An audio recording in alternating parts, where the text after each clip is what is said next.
नाही, कसं आहे की प्रत्येक खोऱ्याची स्थिती वेगळी आहे.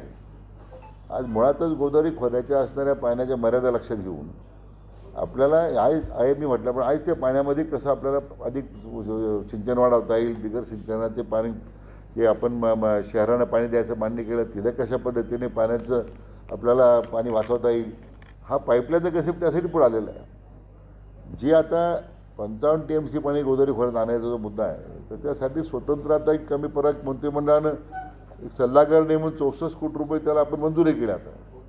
आता सल्लागार नेमणुकीची प्रक्रिया सुरू होईल, कारण ते सगळ्यात महत्त्वाकांक्षी काम आहे आपलं, की आता त्याला काल 1 वर्ष 2-4 वर्ष 5 वर्ष जो कालावधी लागेल, तर तोपर्यंत मग पाईपलाईनचं काम लवकर करता येईल आपल्याला. म्हणून त्यासाठी तात्काळ सल्लागार नेमून हे काय ते पाणी पुरवठ्याचं काम MGPनेच कर असं नाही आहे.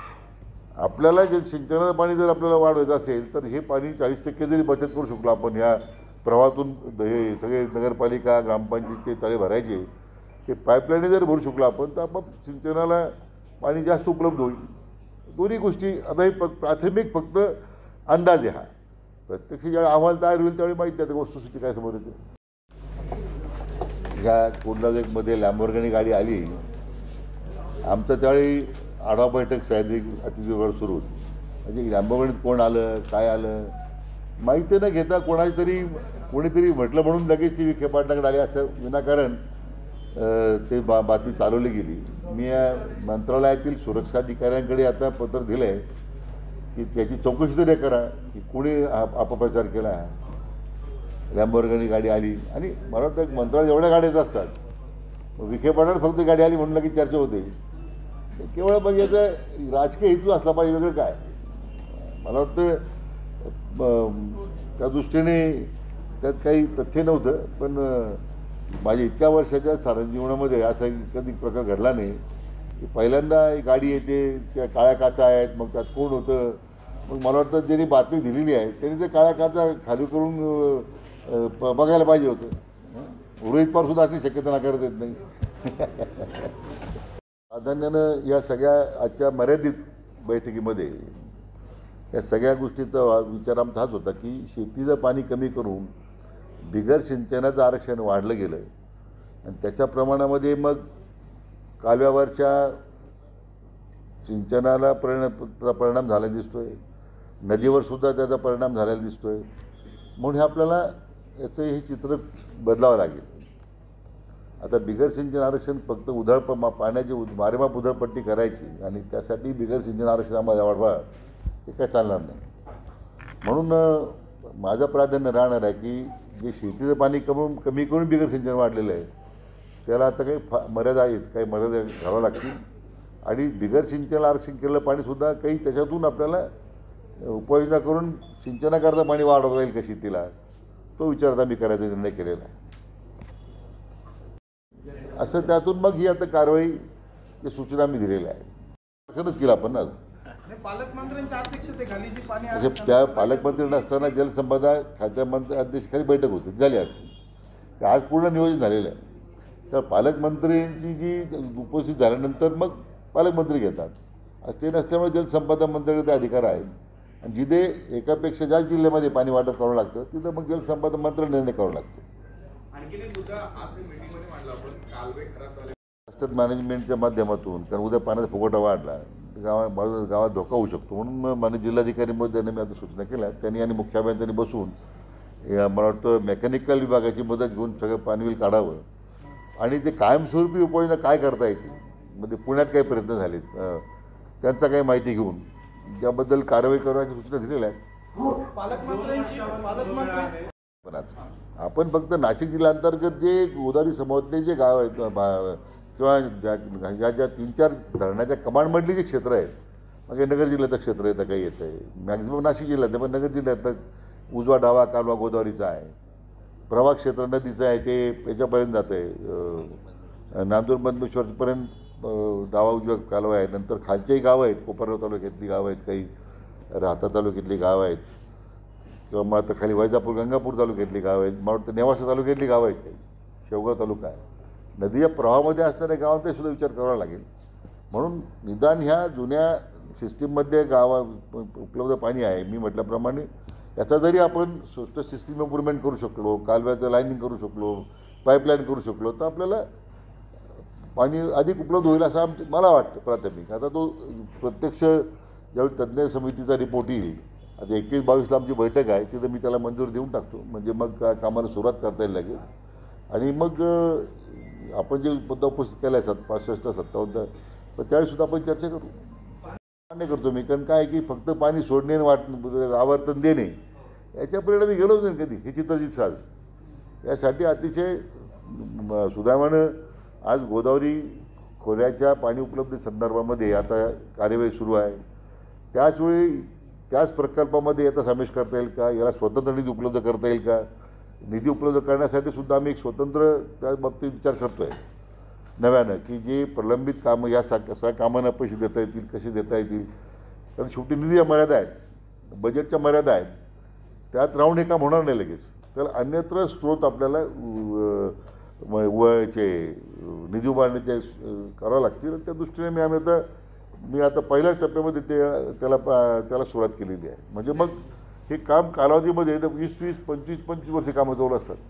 ते त्या कालावधी आम्हाला 5 वर्षे कसा करता येईल ना, शेतकऱ्याला फायदा होतो, बजेटतून होणारा पैशाची रास होते, प्रचंड पैसा 20-20 वर्ष धरण्याची कामं चालू आहेत. निळवंडा आम्ही 7 कोटीवर सुरू केलं आणि 5,500 कोटीला ते पूर्ण झालं. अजून पिढीने ते कामं व्हायचे. शेवटी पब्लिक मनी आहे तो, शेवटी टॅक्सपेअर मनी आहे, लोकांचा पैसा. अशा पद्धतीने केवळ निधीची तरतूद कमी होते म्हणून धरणारा विलंब लागतो. तर आम्ही अन्य स्रोत ज्याचा निधी त्यासाठी उभे करून मग आपल्याला त्या बाबतीत, कारण गोदावरी खोऱ्याचं पाणी आपल्याला जे पश्चिम वाहिनीत आणायचं आहे त्याला सुद्धा मोठा निधी लागणारच आहे. साठी ज्याच्या प्रत्येक धरणाच्या झालेल्या इथून बांधकामात कालावधी किती जुनं झालेलं आहे, त्यातून पाण्याची सध्याची मिळणारी सिंचन बिगर सिंचन किती टक्के, त्याची प्रोडक्टिव्हिटीची जे प्रत्यक्ष त्याची उपलब्धता काय आहे, आणि ती जर उदाहरणार्थ 80% व्हायला पाहिजे होती, 90% जायला पाहिजे होती उपलब्धता शेती किंवा बिगर सिंचनाकरता, आणि ती आम्हाला फक्त 40% मिळते आज. असं काही क्लासिफिकेशन करता येईल का आपल्याला, तुमच्या मी करतो, पण मी अजून अभ्यास करतो त्याचा. आता इतक्या काही गतीने काही, पण हे जनरल ऑब्झर्वेशन मी सांगतो माझ्या अनुभवाचा. प्रत्यक्ष ज्यावेळी खात्यांच्या अधिकाऱ्यांची चर्चा होईल तर आणखी मग त्याची माहिती मिळेल. थँक्यू. चित्र आहे ते तसं काही फार समाधानकारक नाही आहे. म्हणूनच मी आता आमच्या मुख्य अभियंत्यांना मी सांगितलं की तुम्ही आता सर्वंकष अभ्यास करा. पुढे इतके लॉसेस 15% पुढे जायलाच नको. 67% लॉसेस, नदीवर 60% लॉसेस आहे. सगळं नियंत्रण केलं पाहिजे ना. नदीच्या प्रवाहात पाणी जातं पण नदीच्या वर शेतकरीच फक्त वापर करायचा असं नाही चालणार ना. त्या नदीच्या प्रवाहात का आपण पाणी करतो, खाली पिकअप वेर आहेत, तिथून कालव्या निघतात, त्या कालव्याच्या शेतकऱ्यांना पाणी द्यावं लागेल ना ग्राहकांना. तेव्हा हे सगळं एकूण त्याची व्याप्ती आपण विचार करतो आहे. माझ्या खात्याचा मी आत्ता चार्ज घेतला आहे. हे सगळं जे प्राथमिकदृष्ट्या जे माझ्यासमोर आलेलं आहे, जे माहिती आहे त्याच्यावर मी बोलतो आहे. आता वास्तविक तज्ज्ञांचा अहवाल येईल त्यावेळी आपण चर्चा करू. चित्र आहे ते तसं काही फार समाधानकारक नाही आहे. म्हणूनच मी आता आमच्या मुख्य अभियंत्यांना मी सांगितलं की तुम्ही आता सर्वंकष अभ्यास करा. पुढे इतके लॉसेस 15% पुढे जायलाच नको. 67% लॉसेस, नदीवर 60% लॉसेस आहे. सगळं नियंत्रण केलं पाहिजे ना. नदीच्या प्रवाहात पाणी जातं पण नदीच्या वर शेतकरीच फक्त वापर करायचा असं नाही चालणार ना. त्या नदीच्या प्रवाहात का आपण पाणी करतो, खाली पिकअप वेर आहेत, तिथून कालव्या निघतात, त्या कालव्याच्या शेतकऱ्यांना पाणी द्यावं लागेल ना ग्राहकांना. तेव्हा हे सगळं एकूण त्याची व्याप्ती आपण विचार करतो आहे. माझ्या खात्याचा मी आत्ता चार्ज घेतला आहे. हे सगळं जे प्राथमिकदृष्ट्या जे माझ्यासमोर आलेलं आहे, जे माहिती आहे त्याच्यावर मी बोलतो आहे. आता वास्तविक तज्ज्ञांचा अहवाल येईल त्यावेळी आपण चर्चा करू. मेळ्यामध्ये फक्त रस्ते करा घाटबांध नाही काम नाही ना. येणाऱ्या लोकांना शेवटी पाणी लागणार आहे. याच्यातूनच तुम्हाला जर ह्या सगळ्या सिस्टीममध्ये इम्प्रूव्हमेंट करता आली 1,000-2,000 कोटी रुपये घेऊन, तर तो प्रयत्न करा, सूचना दिल्या त्यानं. त्यामुळं कारण पाणी इतक्या प्रमाणात लागणार आहे, पण ह्या सिस्टीममध्ये गळती 60%, 50%, जीर्ण झालेले कालवे, नदी प्रवाहातून पाणी कुठं जातं आहे, कशा पद्धतीने वापर होतो आहे, महापालिकेमध्ये सुद्धा बेसुमार पाण्याचा नाश होतो आहे, कुठलं नियंत्रण नाही महापालिकेचे पाणी वापरावर. हे सगळं आपल्याला जर इम्प्रूव्ह करायचं असेल, मीटरही 100% आलं पाहिजे, रिसायकलिंग ऑर्डर झालं पाहिजे, त्याला निधी लागणार आहे. मग महापालिका निधी कुठं आणणार. मग ह्या कुंभातून जर मेळ्याच्या निधीतून याच्या सगळ्या प्रकल्प अंतर्भाव केला तर का वेगाने होईल. त्या पाठीमागची भूमिका ती आहे. आम्हाला आश्चर्य वाटलं का जिल्हा परिषद सेव का गैरहजर होतं मला माहीत नाही. तर त्याचा लेखी खुलासा मी जिल्हाधिकाऱ्यांना सांगतो, काढून जरा विचारा त्यांना. तर सगळ्या नगरपालिकेच्या जी CEO आहेत ते गैरहजर होते, त्यांना आता शोकॉज काढणं सांगितलं त्यांनी.